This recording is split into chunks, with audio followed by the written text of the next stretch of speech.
All right, looks like we are live on Facebook. I'm just gonna double check here that, okay, it says we are streaming. I would like to be able to see that on Facebook. So I'm just double checking in the actual room here. Okay, there we are. All right, very good. I'm gonna go ahead and turn on our broadcast. Okay, welcome everyone. This is Maggie Ostara, and I am delighted to be welcoming you here to our weekly Wednesday webinar. It's becoming quite a little tradition for us. And I want to thank you for spending your time here with me today. And I know you have a lot of different things to do with yourself. So the fact that you're here is great. And this is the beginning of a series of webinars about some of the fundamentals of human design as they relate to sovereignty. So this today is called Sovereignty by Design, and we're talking about strategy. And strategy is one of the core fundamentals of human design. And I want to start out by talking a little bit more about sovereignty, what sovereignty is. In my view, I think it is a concept that is being really developed in this historical moment by lots of different people in many different ways for different purposes.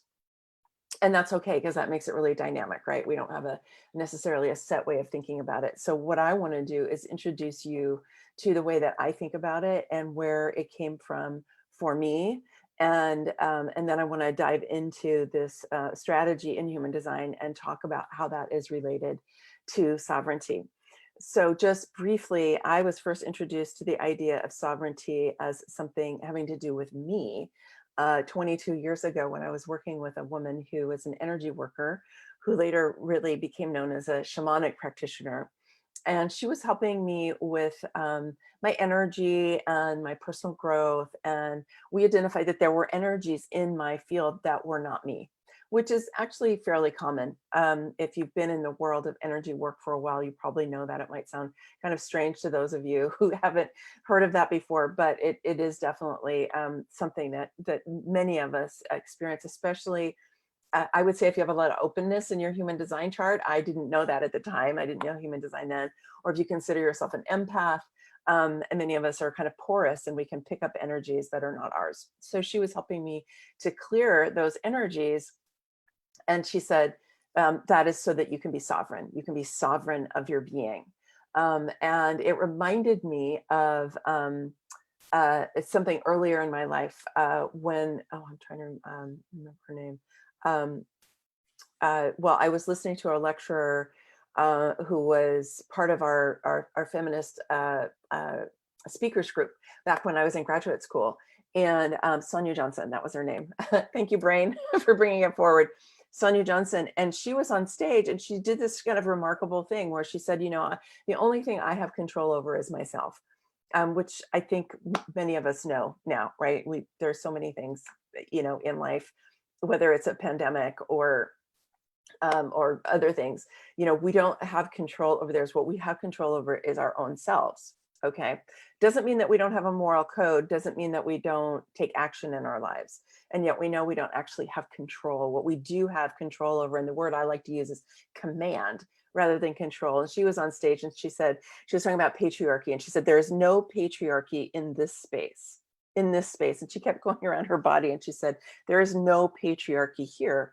And she had been talking about her process of eliminating patriarchal thought forms, sexism, if you will, ways of being unsovereign as a woman, either having her power taken away from her forcibly, which of course has happened to women of all different ethnicities and races, through Western culture, and also to many people of color, certainly in the United States, have had our sovereignty taken away forcibly in a variety of different ways for, hundreds, if not thousands of years. And so she was talking about how her project was to eliminate patriarchy from her own energy field.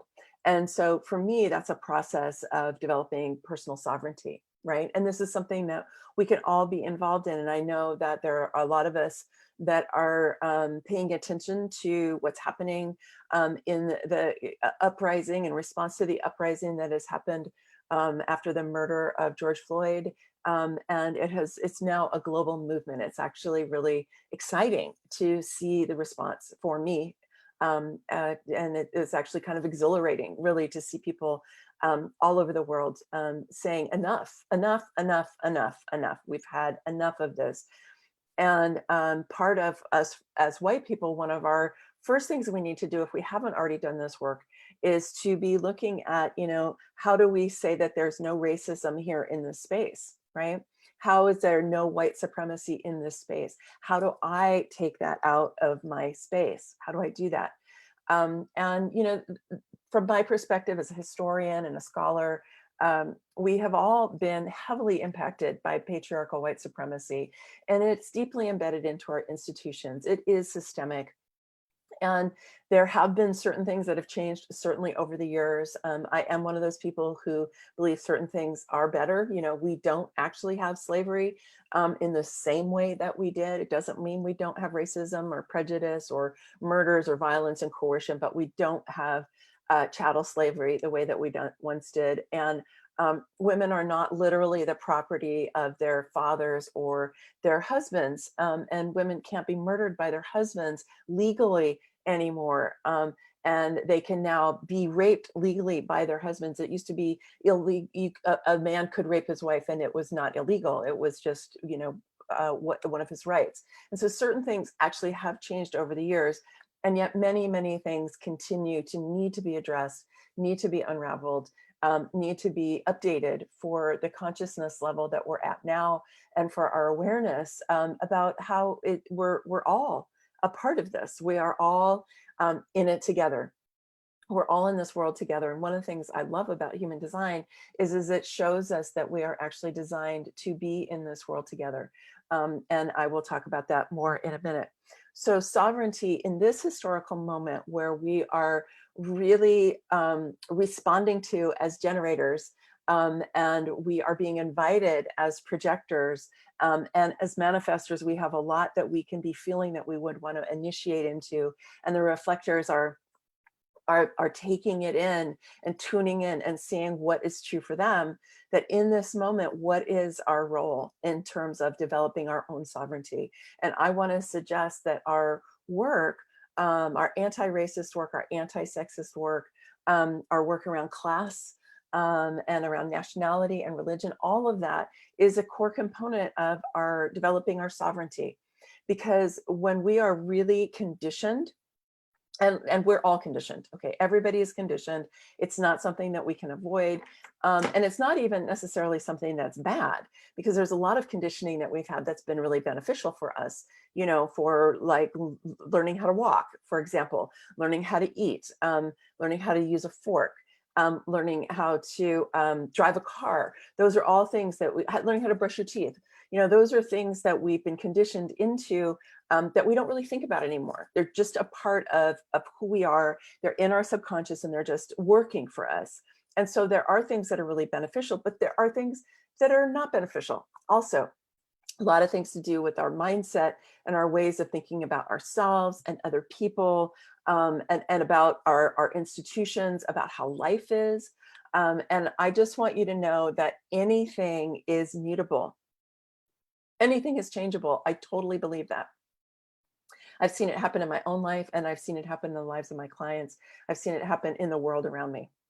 I truly believe that anything is mutable. This is one of the ways that I really differentiate from a kind of traditional human design, where Ra was much more deterministic, and I don't go that way at all. I really believe that anything is mutable, and that it is us to be paying attention so that we can be engaged in making these changes inside ourselves and in the world around us. And so we're at a really potent time where there's a huge number of people who are taking on the call for change. And all of us are being impacted by that. whether we're embracing it and looking at what our role is in that, or frankly, the people who are ignoring it and trying to say it doesn't have anything to do with me. Actually, it has to do with all of us. And so one of the things I want to just invite you as an aspect of your sovereignty is to be tuning into what is your part to do in all of this. We're not all here to do the same thing. We're not all here to march in the streets. We're not all here to take legal action. We're not all here to go to our local police precincts and talk to the police chief and find out what's been going on. But some of us are for each of those parts, right? And some of us are needed in every aspect and every layer of society. And so whatever your assignment is, whatever your role is, as you feel it coming from deep inside the core of your being. And when we talk about strategy today, this is going to help you discern that if you're unsure. Then know that your contribution is vital and it's important and it's a part of the whole. It's a part of where what is needed for our world to evolve, to become a more equitable, a more sustainable, a more kind, and a more awake world that it actually can be. And that prospect is really exciting, but it can also be very, very disruptive. Just like learning your human design can be very, very exciting and inspiring, but it can also be disruptive because it can disrupt your self-concept. It can disrupt aspects of who you thought yourself to be. I've been having conversations with a lot of my friends, mostly my white friends, about what is awakening inside of them and in us around things that we just didn't see before or took for granted before, our self-concept, and we all have lenses through which we see the world. Every single one of us does. The question is how many different perspectives can we take in? How broad can our perspectives be so that we can actually hear what some other people are saying, and take it in and allow it to influence us? Okay, so I want to just say hi to those of you who are here live on Zoom and those of you who are here live on Facebook right now. And I want to invite you to say hi in the chat. Just say your name and where you're coming in from, and let me know if there's anything in particular today that you want to know about strategy, or any questions that you have about strategy. Strategy is defined by type. And so you will that'll be based on whatever your type is. And so that's what I'm going into today. My experience is that a lot of people are confused actually about strategy. I'm just going to open up my chat and the Q&A. I want to go to chat. There we go. Okay. Hi, Barbara. Good to see you too. And so, hi, Tara. Hi, Deidre. Yeah, just go ahead and keep coming in. Hi, Karen. And like I said, it's always good to see you there. And let me know if you have some questions in particular, because I always like to leave a good chunk of time for us to talk about your questions and to hear your ahas or things you're confused about. Because I really want to help you sort that out. And hi, Mary. It's Mary Anderson. And hi, Melissa. She's here from Woodland, California, who's on Facebook. Yay. Okay. I know there's more of you who are on here, so please do go ahead and say hi, if you will. All right. So let me just see if there's anything else I want to say about sovereignty. Yeah, I think sovereignty, in my view, is it's a process, or it's even more than a process. It is a process, but it's also a practice. It's not something that it's not a destination that we reach to. It's kind of like enlightenment. Okay. I mean, while there may be those angelic beings who took human forms who either were or became enlightened during their lifetime, I believe that there are some of those. For most of us, enlightenment is not a destination that we reach. We practice in order to become more enlightened. It's a practice that we do in order to become more aware. And part of that is being able to strip away those layers of conditioning that I was just talking about, that make some people, where we have been taught that some people are better than others, where there's hierarchy. I mean, in my view, patriarchal white supremacy is a system based in brutality and coercion that has been hard on every person. It was designed to support the most powerful men who in Western culture were white. And we thought of them as the sovereign, right? That's where the sovereign first came from, was this idea of the king, and sometimes the queen. And so that is what we've inherited. And then when the United States was created at the end of the 18th century, then we had the first sovereign state. And that was a radical change.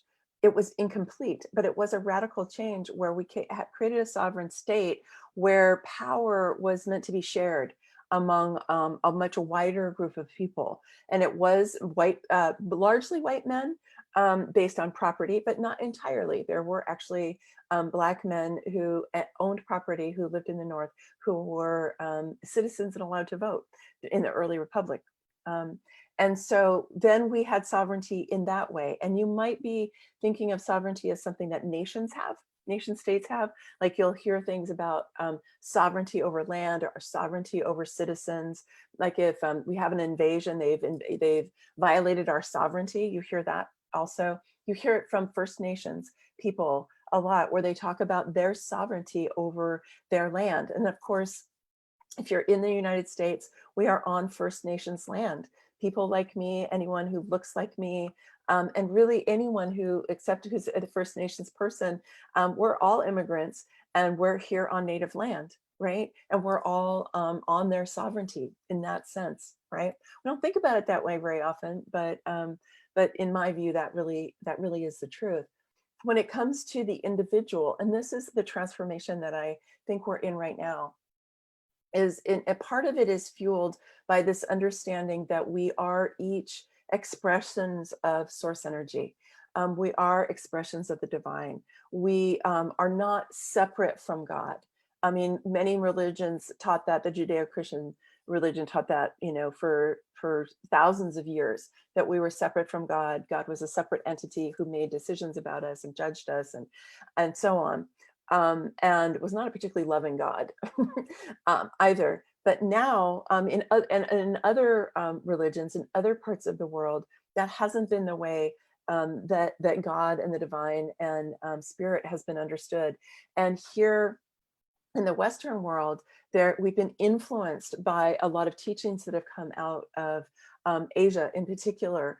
And also we've been influenced by what I like to call our upstairs team, right? The non-physical beings who are here to support the evolution of humanity. So there's a lot of ways that this information and understandings and insights are coming from different directions. And that is about, we are each, if God is everything, we are God, right? If spirit is everything, we are spirit. And I personally love to remember that we are each a part of the stardust that came from the star at the center of our solar system, right? That all of the planets in the solar system came from the star, including our planet, and that we have evolved with the Earth, and that we are actually star beings in that way. And so however you want to think about it, we are this divine spirit energy, this divine star energy in this human form. And in that, we are already sovereign, because we are an aspect of the greater sovereign, right? The spirit sovereign, the all that is. But we are an individual expression of it. We are a spark of it. And we've forgotten that about ourselves, and we've been conditioned away from that. We've been conditioned to believe that this as my Kundalini yoga teacher said the other day, this bodysuit, right, is who we are. And we are actually so much more than that. And that a lot of the brutality and the coercion and the wars and the hierarchy that we live inside of, and we have for many thousands of years, is based in this belief in physicality and in these bodysuits, and not in our connection to the greater source. Because if we connect to that greater source, we know that all human beings, whatever our ethnicity, whatever our race, We are all connected. We are all different expressions of divine source energy, just as the plant kingdom is, and the animal kingdom is, and the bird kingdom is, and the oceans, and the earth herself. All of this is part of the great unfolding of the earth experiment, if you will. And so in each of those, we are each sovereign in our own ways. So this is the way that I think about sovereignty, and my purpose has been to help us to embrace that understanding, to know what some of the qualities are. In our webinar last week, I talked about what some of the qualities, and I will do more of that as we continue to go through these teachings on Wednesdays. And human design came to me as a tool that is so supportive of us to understand both our uniqueness and our connection, are part of the wholeness, if you will. Because when we look at the chart, we all have the same basic outline, and we all have the same connection to these different archetypes, whatever our backgrounds are, whatever our ethnicity and races, our sexuality, our sexual identity, and so on. We all have that, right? But we're all unique also in what our definition is and what our chart looks like. And that describes us and makes us all very, very different. And as we can embrace our oneness and our difference at the same time, we can evolve to a different level of consciousness. We can move out of this kind of fighting about who has power, who doesn't, who's on top, who's dangerous, who's safe, all of that.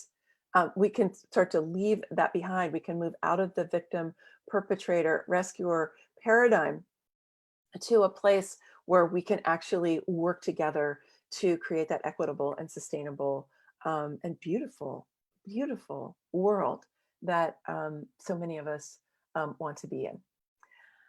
Okay, I'm just going to say hi to Barbara. Hi, Barbara, who's over there on Facebook. And I know there's more of you here on Zoom. So if you would like to just go ahead and say hi, and where you're coming in from, that would be great.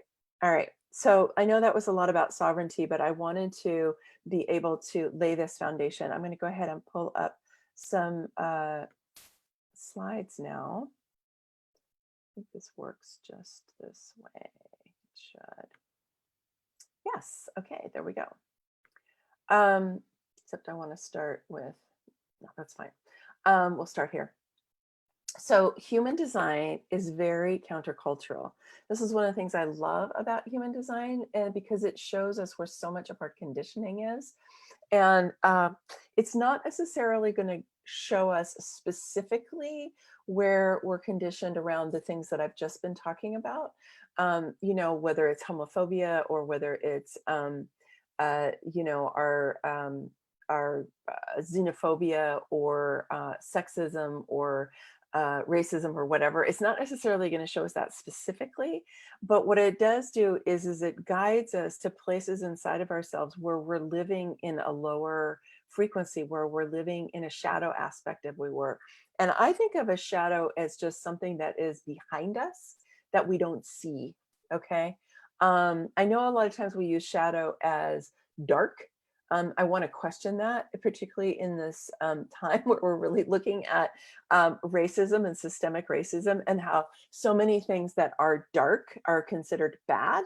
And so I don't want to think of shadow as necessarily being dark so much as it's something that is behind us that we don't see, or that is leading us into that place where we're either feeling like a victim, or we feel like we have to fight, or we're really suppressing ourselves, or we're pushing out aggressively towards others. Okay.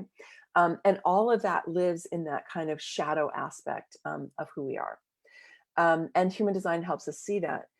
Some of the beautiful benefits of human design is it shows us that we're all different, that one type and one person is not better than another. We're just different.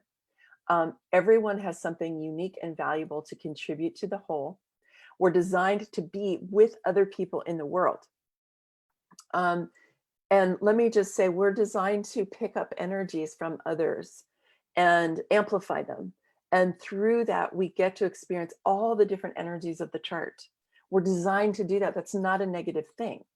Sometimes people think that's really negative. It's like, oh, well, I'm being influenced by the other person's energy. There can be ways in which that's negative. But according to human design, we're actually designed to interact with each other in that way. Where we need to learn how to understand each other as well as ourselves. Once we realize, and if we just take human design and the 5 types, okay, it's good for us to understand what the 5 types are and to know that we're actually designed to engage with life in different ways. If we just make it simple in that regard, human design can teach us how to understand each other. Now, one of the things I want to just say to you, and this I think is really typical. I hear it from people a lot, which is when they first come to human design, they just want to study their own type. That's fine. Of course, you want to just find out about yourself. But I want to invite you to use human design as a tool, right? As a support to learn about other people too. Because if we're all going to be here in this world together, we need to understand about each other. One of the core qualities that I mentioned about sovereignty last time was our ability to listen, and to be influenced by others, as well as to be able to be articulate and to influence others. We need both of those capacities. So human design, by showing us some of the core ways in which we're different from each other, and strategy is definitely one of them, then we can appreciate who we are, and the different roles that we play, the different ways that we can show up in the world, the different jobs that we can have, and we can utilize our strengths and our superpowers rather than making ourselves wrong for not being like some other type that has some other superpower that isn't really ours to have. And we've been conditioned to really want the superpowers that actually don't belong to most of us. Okay, so let's just take for a moment a view of this beautiful mandala, which I always like to look at because to me it's really a transmission, if you will, from our upstairs team, and it is a way for us to understand our place in the cosmos, and it is a tool for getting what our assignment is based on when we were born and 88 days prior to when we were born. And there it is. It's all laid out in this beautiful way. And even if you don't understand it, when you look at it, it doesn't really matter because it will transmit to you a different way of seeing not just who you are, but how all of us are. How all of us are. And I believe as we do that, we can start to appreciate difference, and we can appreciate diversity, and we can help break out some of the really old patterning we have around that. Just for example, I was on a friend of mine's Facebook page this morning, and she's African American, and she's been talking about racism and how to understand it in yourself and systemic racism. And she's been getting all these people sending her videos about other Black people who were saying things that she doesn't agree with, about how, and so she's saying, look, Black people are diverse too. We're not all the same just because we're all Black, right? We get treated that way a lot of times by the powers that be, but the truth is we're actually really diverse. So we have to remember that about all of us, and it's not just that we need to have white diversity among white people, which is where we think of, oh, we're all different, but we actually are all white as well. So it's kind of like we're all, and we're also individual all at the same time. It's something to really contemplate as we go along. Okay. Oh, I just want to let you know, if you want to know more, those of you who are not already a member of my membership site, now you can just go to sovereigntybydesign.com and register for it there. I'm actually building this site, Sovereignty by Design. I'm hoping it'll be available in the next couple of weeks. And but there is a registration page for the membership site there already. I also want to let you know that replays are available on YouTube. and under the Ostara Experience channel. If you do go and watch them, will you please like and comment? I would really love to hear how you receive them. And of course, every time you like them, that's helpful for the algorithms on YouTube for other people to get to see some of those videos. Okay, so let's talk about the human design types. Currently, in my understanding, and this, I know this is an evolution inside of human design, but currently, the way that I understand it, there are 5 human design types. There are pure generators, which are for 35% of the population approximately. There are manifesting generators, who are also about 35% of the population. There are projectors that are about 20%. There are manifestors that are 9%, and reflectors that are 1%. And so you can see that, the majority of people are some type of manifester. I'm sorry, some type of generator. So that's most of us. So I like to talk to generators a lot because I'm a generator. So of course I like to talk about my type, but also because most of us are generators. And so we're going to be diving into the strategy for all types. But this is one of the reasons that I talk about generators a lot. Okay, sorry, my allergies are bothering me a little bit right now. Okay, so every human design type has a specific strategy that is the way that type is designed to dance with life. Your strategy is one of your superpowers. When you practice your strategy, everything in your life becomes easier, less stressful, more satisfying, and more prosperous. Oh, let's all take a big breath on that one. Take that in. My strategy is one of my superpowers. Go ahead and say it with me. My strategy is one of my superpowers. It's how I am designed to dance with life. And when I practice my strategy, everything in my life becomes easier, less stressful, more satisfying, and more prosperous. Yes. Do you want that? Okay, great. So this is a way for you to start to develop that in your own life. So let me give you a little bit of context for this.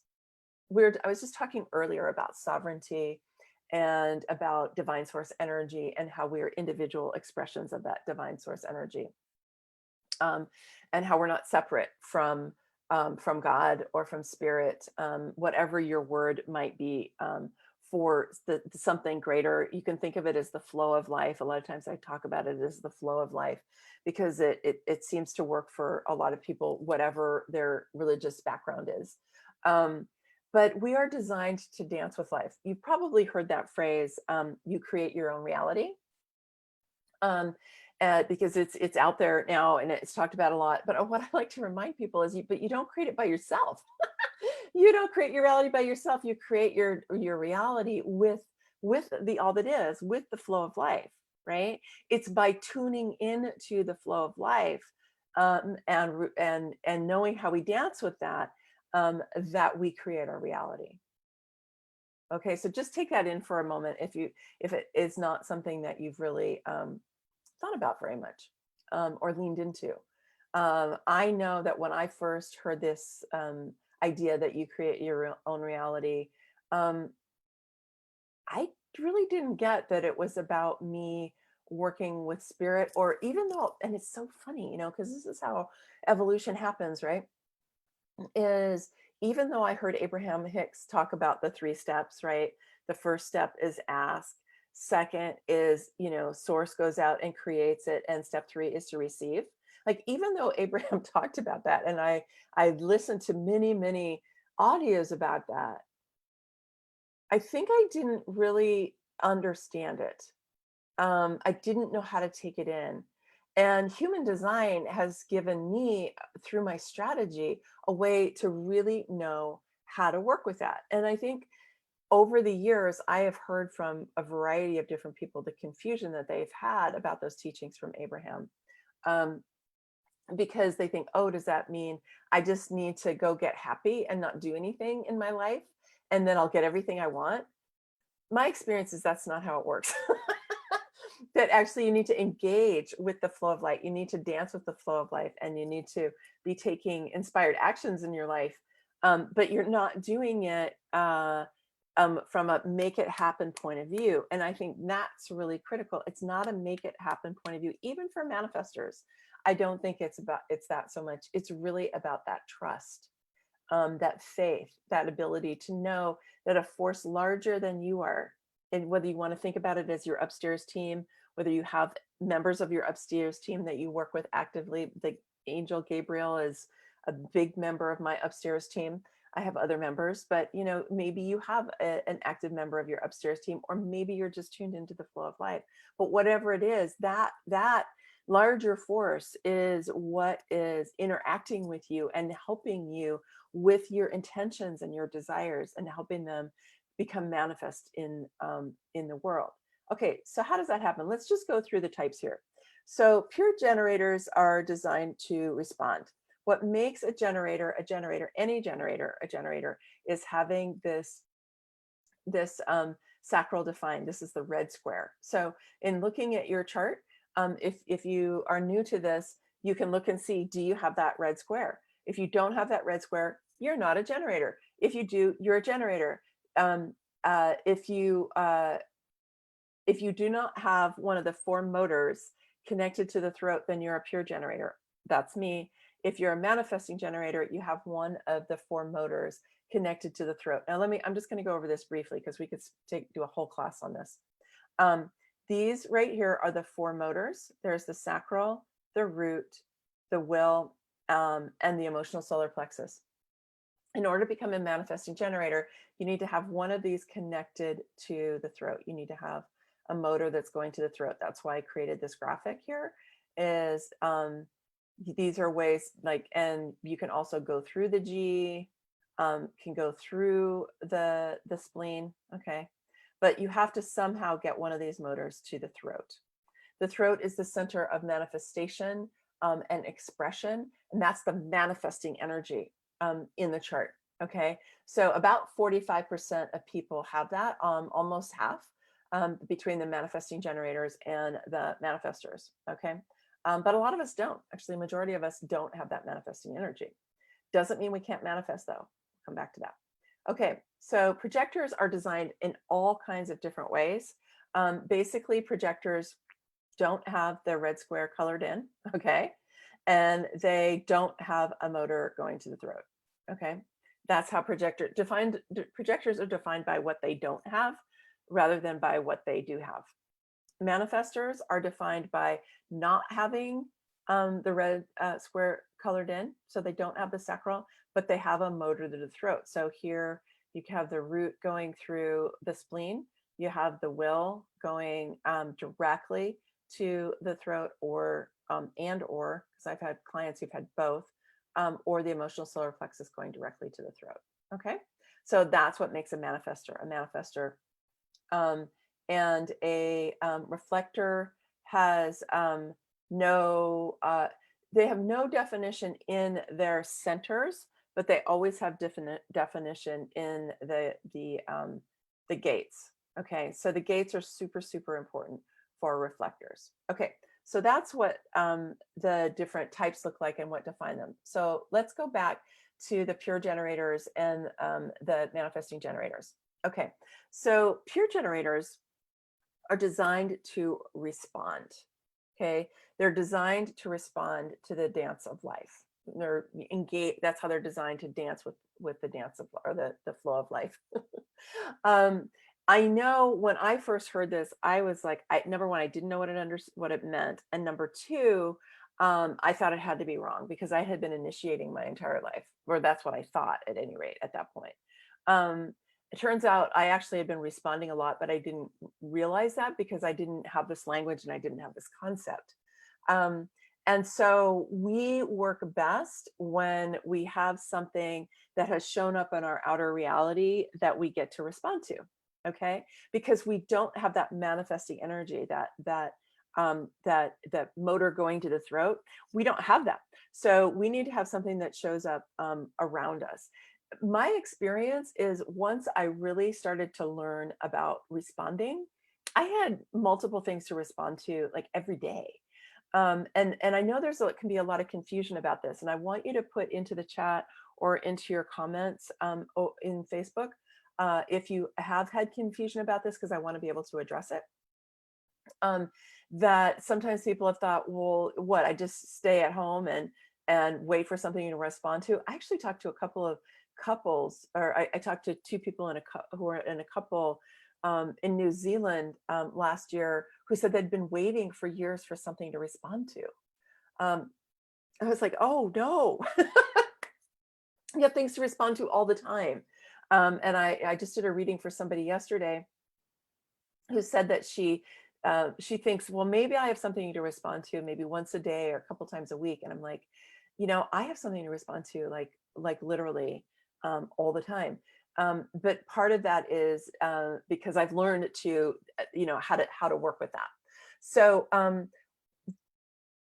the way this works very similarly in a way that the 3 steps that I just mentioned of Abraham Hicks works, which is that we have intentions, we have desires, we have things that we're interested in that we want to dive into more. There may be things we want to create in our lives. And so as we do that, and we're generating our enthusiasm for that, and we're receiving insights through our, from our upstairs team, because we all have intuition. Intuition is heavy in the human design chart. We all have intuition. So we could be receiving inner impulses. We could be receiving downloads. We want to be able to see something showing up in our outer reality that we get to respond to. And that can be something really simple. It could be an email that comes into your inbox. It could be something that you see in a movie. It can be something that you hear in a podcast. It can be something that a friend says to you. It can be something that you read in a book. I think one of the reasons that I love education so much is it constantly gives me something to respond to. I also have the Gate 48, which is loves to research and to learn. But I do now, looking back in my life, I think that loving to learn, so reading books, now watching videos, having things to respond to, is super generative for me. So if you're confused about what you have to respond to, go pick up a book and see what is in there that you get to respond to. See what's coming into your inbox, see what people are talking about on Facebook, right? How are you responding to that? What is arising inside of you? Okay. That's how you're designed to dance with life. It's not through initiating, it's about seeing what's out there and what's the response that arises from inside of you. For manifesting generators, it's very similar. Manifesting generators are also designed to respond first. That's the first thing for them. But because they have that manifesting energy, they're going to want to initiate, they're going to want to take action. And that's great. It's wonderful for accomplishment, and for moving forward with projects and creating and so on. But even manifesting generators do best if they respond first, rather than just completely initiating from an idea that they have or something that arises from inside. And I just did a training with a group last week, a couple weeks ago, where I was talking to a manifesting generator, and I was talking about one of the challenges that manifesting generators have, particularly if they have the 3420, which is the channel that goes directly from, it's this one that goes directly from the sacral. The 3420 goes directly to the throat, particularly if they have that one, because that is the fastest, most powerful channel in the chart, which means there's this life force energy going super fast up to this throat that wants to express and manifest.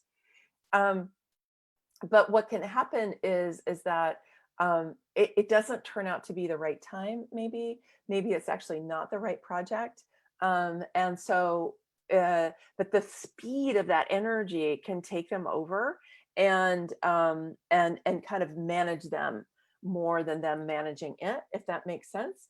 And so if you are a manifesting generator, particularly if you have that 3420, but really any manifesting generator, you want to learn how to manage and contain in a loving way, not in a suppressive way, but in a way that enables you to utilize that powerful manifesting energy you have in the best possible way, rather than it riding over you.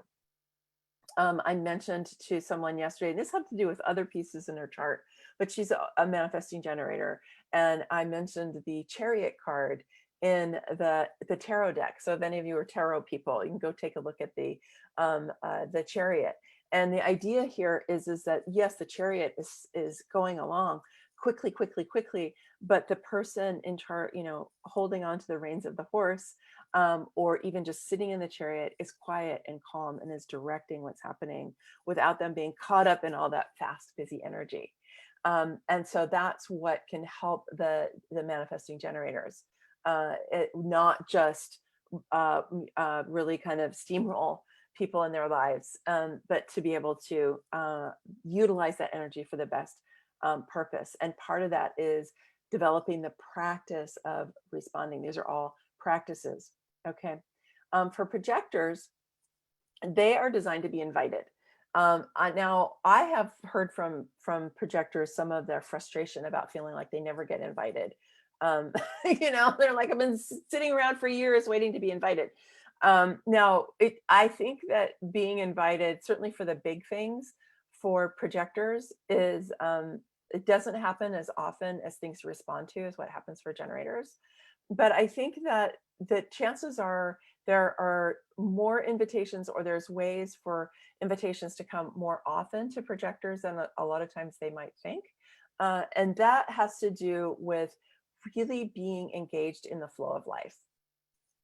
Like really being engaged with what you're excited about, what you're interested in, what your divine assignment is, if you will, or what your piece of the red thread is, or what your contribution that you came here to make is. These are all different ways of describing our purpose, and not just our purpose, but really kind of our work with feet on the ground. Like, what are we engaging in life? And so for projectors to be really engaged in that, because when they are engaged in it, they radiate this very attractive energy, and they attract other people to them, and they attract invitations. If you're just sitting at home feeling kind of annoyed and depressed that nobody is inviting you, it's not a very attractive force, right? But if you instead are engaging with the magnificence of who you are, because projectors, according to human design, are here to be the guides of generators. You're here, this 20% of the population is here to guide 70% of the population. That's a big job. And we need you because we're builders. The generators are here. We have so much energy, and we're here to build, and we're here to create. And sometimes we need the projectors, to help us pull our eyes up from what we're doing and help direct us, because you can see a bigger picture. Projectors are really all about being able to see a bigger picture, and they're about being able to see the generators in ways that we can't see ourselves, and helping us to, helping to reflect that back to us. And so as you do that in your life, you will be invited. If you even just take on the understanding of, wow, I'm here to help guide generators. And you're not going to do that by telling people what to do. But you can do that by being really engaged with what you're doing. And you can also even say, I have something I'd like to share with you. Would you like to hear it? I wouldn't necessarily use that as an ongoing strategy, because it's a little bit of kind of baiting your strategy, if you will, but you can do that on occasion. The other thing you can do is to ask other people lots of questions, because that is a way that you focus on others. You get them talking, you get to hear from them, and usually they'll turn around and ask you questions back. And if they don't, they're not your people, so you don't need to worry about it. You can just be really engaged in that kind of conversation. I'm going to take a sip of water. Excuse me.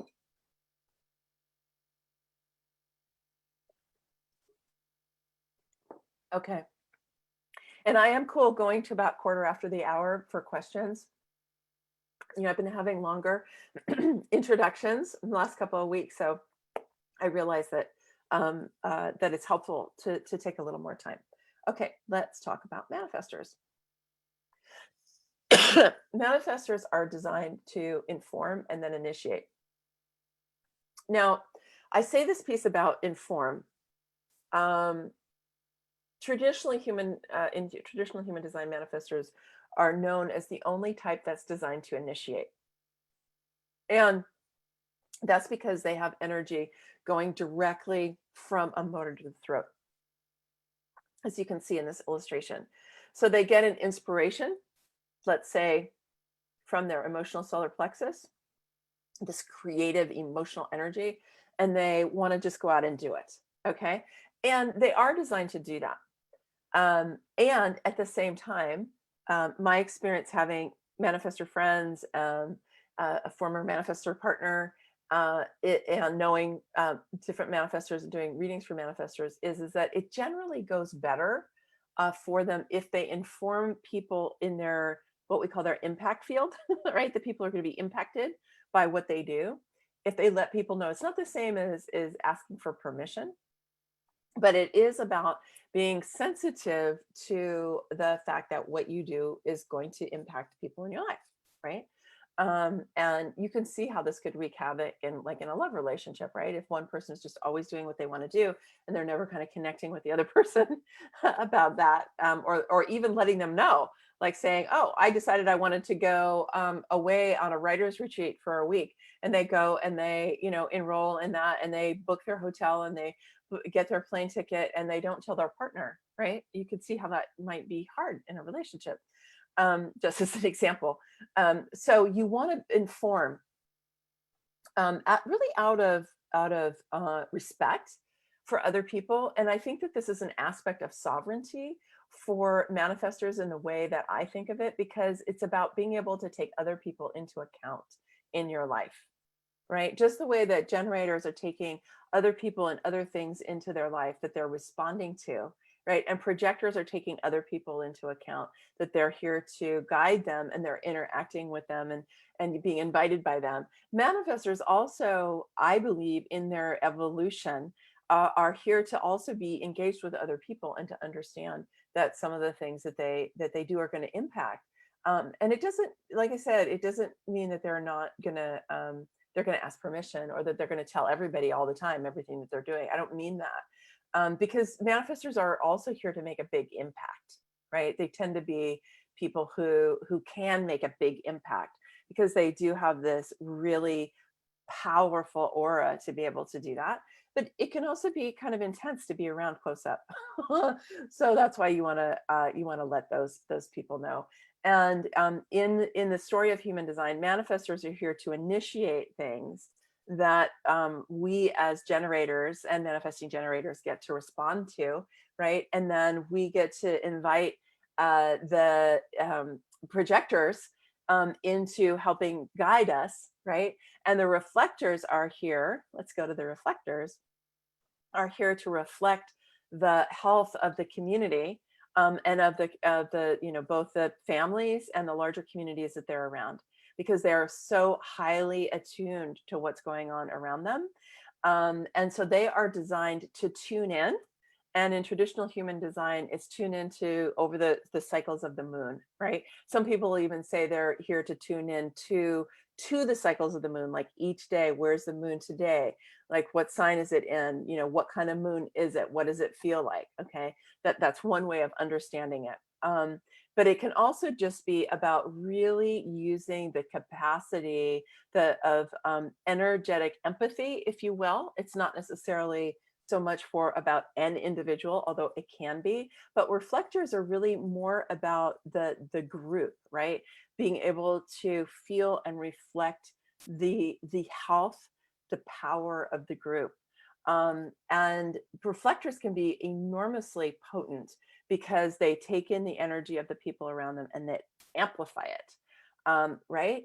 But they need to tune in over time because they need to be able to feel that energy from other people, and amplify it and see what that feels like. But then they also need to be able to let it drain out of their system so that they don't, they're not feeling it anymore. And then they get to really integrate, and decide what is true about that for me. Like, what did I get from having all that energy run through my system, how am I digesting it and integrating it? What insights is it leading me to? How is it helping to guide me in how I am engaging with people in my family and people in my community? It's kind of a paradox for reflectors because they are here to do that for the group, but they also need a lot of time alone. And anyone who, like a lot of projectors are this way, where they just have a couple of centers defined, and also need a lot of time to let other people's energy drain out. Okay, so that is what I wanted to share. Let's all take a big breath and a stretch. Oh, and I managed to talk for an hour today. I'm going to go ahead and stop the share. All right, here we are. Okay. Hi, everyone. I want to just say hi to people who are over here on Facebook. And let's see what some of your questions are. Okay. Okay, so Melissa is asking, I guess I do have things to respond to, like being on this video with you. Exactly. But being a triple split in total isolation is very difficult for me. Well, yeah. Okay. So yes, Melissa, I could totally understand that because, but you know, the thing to realize is that your splits can get bridged by being with people online. And so I do my experiences, and you can play around with this. Like right now, like seeing my face and getting my energy, I would be the one who could bridge one or more of your splits potentially. Um, uh, and maybe the other people who are, because this is a webinar format, so you're not seeing them and feeling their energy the same way, you wouldn't necessarily, they wouldn't be bridging your splits. Okay.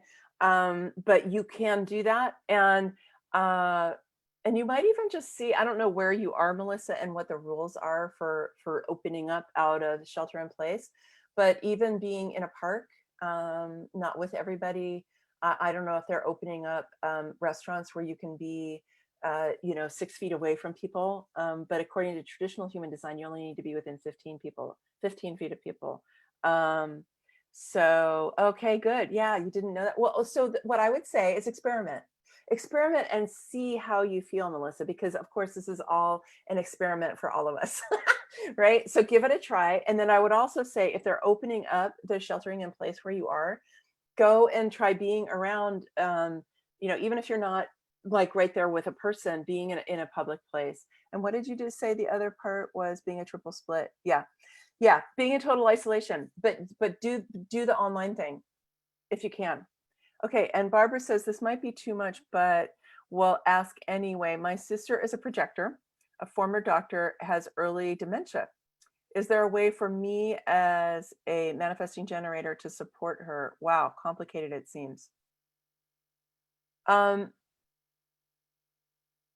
Barbara, I need a little more information about what your question is.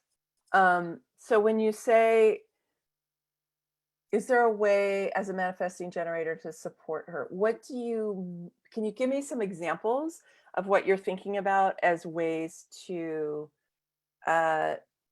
support her? The thing is that it's kind of funny. So my mom has advanced dementia also, so I'm pretty aware of it. The funny thing about not projectors, dementia, no. Okay, hold on. Let me gather my thoughts here. This is what happens. I have like four thoughts that crash in at the same time. Projectors, now this has to do with their authority, is that they need to talk things out to get to clarity, generally speaking. And so for somebody who has dementia, that's going to be hard because they don't focus their thoughts. Their thoughts are all moving all over the place.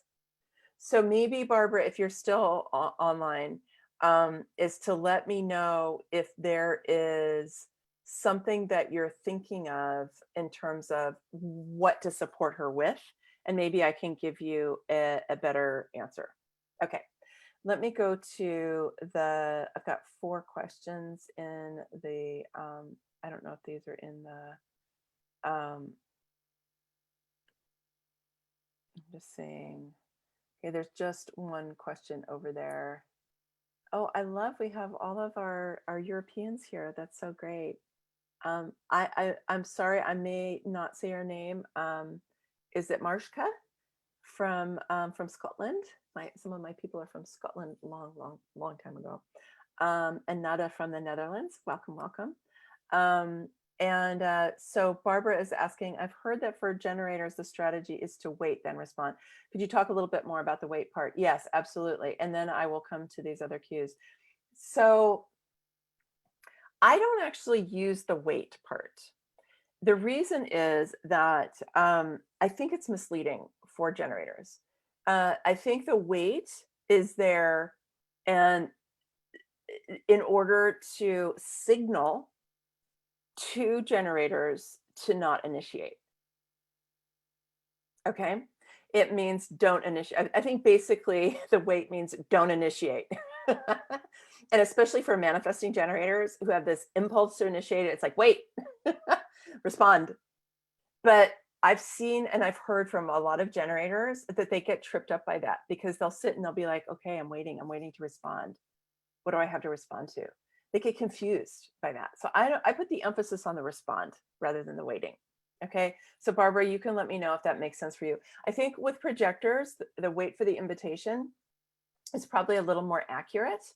But again, I think sometimes they get screwed up believing that that means they just sit at home and don't do anything because they're waiting. Because I think we think of waiting as being like, I have to wait and wait and wait. I think maybe a better way of thinking of waiting is pay attention to right timing. Is it the right time? That is a core principle of human design for sure. And for that, we often need to slow down and wait and tune in. But I think that wait can kind of screw us up. Okay, good. That answered your question. Great. Okay. So Tara, I don't know if you're a Tara or a Tara, Tara, so you can let me know. Can you please address reflector strategy during times like these? You say survival. Can you just clarify what you mean by that? Yes, I mean, we're all designed to survive. It can be so incredibly uncomfortable and tough to take off all the feels of the collective, the feeling to shake off all the feelings of the collective. I'm doing all I can to deeply ground, meditate, and clear out as much as possible. But golly, some days I can hardly function right now.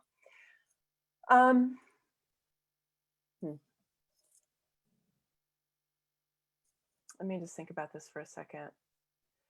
So, Tara, I would say, are you spending time around people? I mean, theoretically, according to human design, if you're not within 15 feet of somebody and you're not online with them, you're not on the phone with them, you wouldn't be impacted by their energy. So I invite you to consider that. I do think that we're all impacted to some degree by the collective unconscious. My Kundalini yoga teacher described this a really great way, and this is kind of true for all of us, but probably particularly true for reflectors, is that there's like this mega highway of thoughts, right?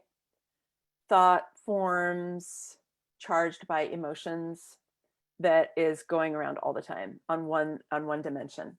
Okay, there's like this mega highway. It's just whoosh, whoosh, and of course it's fed by the media, and it is fed by people's emotions, and going through both first the pandemic and then through the uprisings, we have had that super highway has been supercharged. And as an individual consciousness, if we either voluntarily or involuntarily tap into that mega highway, all of a sudden it's going through us,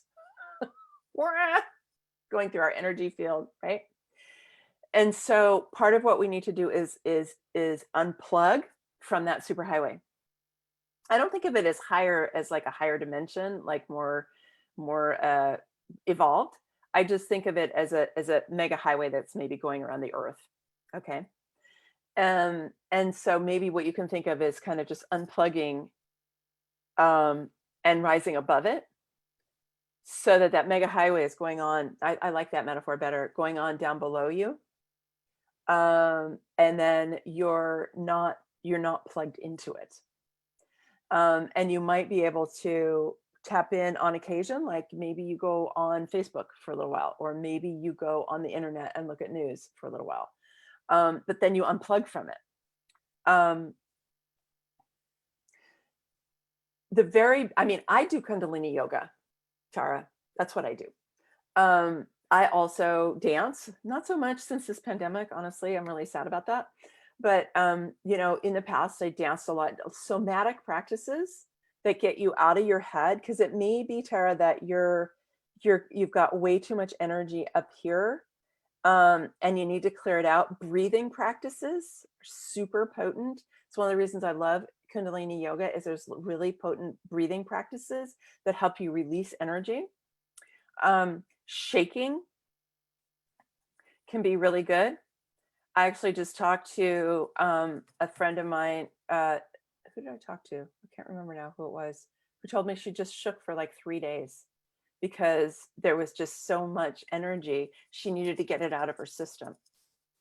And it's actually really functional and healthy to do that. I know you might think it's weird and something people who are crazy do, but little kids do it. It's like, oh, a lot of energy, I'm just going to shake. So I would say do energy practices that help you release and discharge. Yeah, discharge is the exit. Yeah, barefoot on the earth. Barefoot on the earth is good. Lying on the earth is good, but I really think something dynamic, right? Breathing, movement, dynamic. Lying on the earth, I mean, I like lying on the earth, but it doesn't discharge energy for me the way something more energetic does. So you have to kind of experiment with that. And bless you, dear reflector, for experiencing all of that. Okay, so all right. Yes, and just being in nature. Yeah. Okay.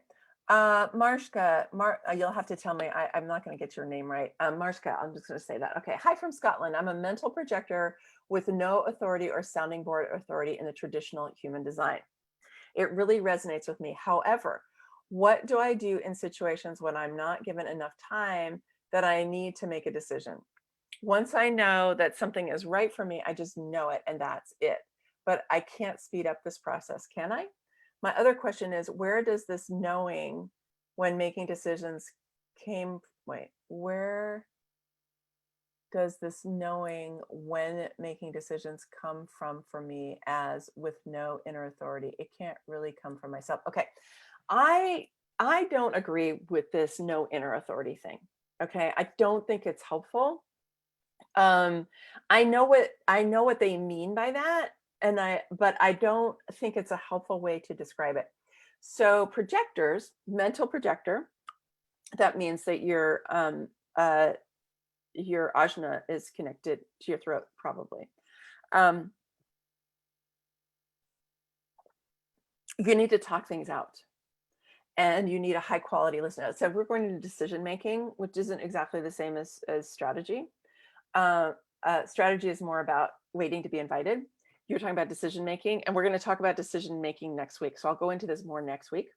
Also, in my human design membership site, there's a whole training on decision making in there. You know what? I'm going to leave it for next time. I hope that's okay, because I could get into a whole thing about that. So please come back next time or watch the replay. All right. But what I do want to say is, I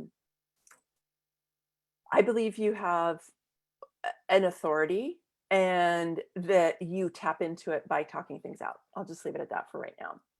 And then the other thing that you said was, oh, when you don't have enough time. Well, you know what? So here's the thing. I would just say, again, this is decision making, but just don't let people pressure you into making decisions right away. I mean, if you can, right? and it takes a practice to be able to say to people, you know what, I really need to have some time to consider this, and that's just how it is. Okay. And then you said, this will be my question for our authority. Yes, exactly. Okay, you answered it, and then I didn't see that. Okay. I love what you said for projectors about asking other people lots of questions. This might be quite challenging for me, as I always have so much to say that I tend to lecture other people instead. This is a projector problem, and they don't like it, unless they have asked and invited you to share. It's just going to annoy people and send them away. And so don't do that. And the thing that the best kind of thing that I've heard about the way to understand this is, that phrase, I think it comes from the Bible, about don't throw pearls before swine, right? It's like, you have such incredible wisdom. Projectors are really designed to be wise. Um, you don't want to give that to people who don't want to hear it, frankly. Um, they don't want to hear it. They're either not ready, they're not the right people, they're not designed to hear what you have to say. They're a manifesting generator who's too busy doing what they're doing to listen to you. So you don't want to waste all that energy. You want to hold it for the people who are your right people. And when you connect with your right people, it is so, so, so juicy and understanding. Okay, so that was what was in our Q&A. This is last call, everybody, for other comments or questions that you might have. Okay.